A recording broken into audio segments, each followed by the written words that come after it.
We also had some more Hall of Fame news. Breath of fresh air this time around this week. They actually are announcing somebody good, and that is Harlem Heat. Harlem Heat will join the class of 2019. I think this is an excellent choice. And I know the fans, like always, every single time somebody is announced, you always hear yeah, but what about so-and-so? What about this person? What about that person? I've said it time and time again. It really doesn't bother me if someone goes in before somebody else. WWE will put everybody in eventually. It just depends on the situation. Now, I will say this. I get annoyed when WWE waits too long and people like Randy Savage and Vader and guys like that pass away and are unable to accept the Hall of Fame induction in person. So I don't like it when WWE drags their feet and then people die and it's too late. But with Harlem Heat, yeah, they're going in. I really want the Hart Foundation in. I really want the Bulldogs in. I really want Demolition in. But I'm not angry at Harlem Heat because they're getting in before them. I'm happy that Harlem Heat is going into the Hall of Fame, and I really wish Sherry Martel was alive to be there with them. So Booker T now is a two-time Hall of Famer. Congrats to him.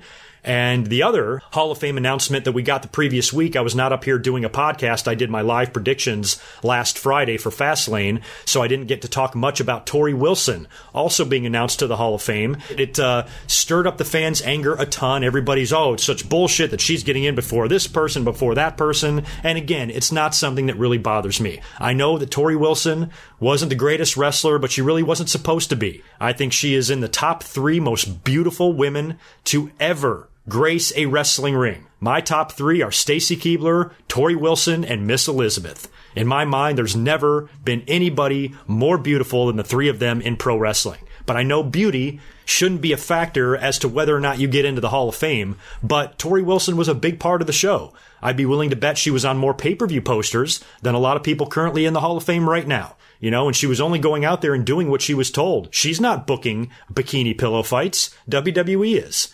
And she spanned 2 promotions. She started out in WCW and had a little run in WWE, had a couple of interesting storylines with her dad and Dawn Marie, who can never forget that, her rivalry with Sable. She's done a few things. And like I said, you can debate these Hall of Fame inductions. As long as you have a name, as long as you are somebody in wrestling, you will likely get into the Hall of Fame one day. So this by no means offends me. I think the fans need to relax.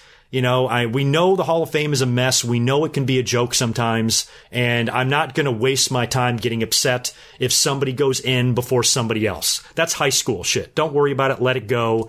Deep breaths, people. But congrats to Torrie and Harlem Heat for joining the class. And I hope we round out this Hall of Fame class with a couple of really good names, because Honky Tonk and Torrie Wilson, and DX, this isn't the strongest looking class so far. So if you can throw us a bone, WWE, and give us a Bam Bam, or give us a Bulldog, or give us a Rick Martel. Taz's name has been thrown out a couple of times, which I've liked that idea. It's starting to look like we're not going to get the Hart Foundation. I don't think there's any rule that 2 tag teams can't go into the Hall of Fame, but it seems pretty unlikely now. So hopefully this weekend, or by the time we get to Monday Night Raw, we have another really big name announced. And please, WWE, give us someone good.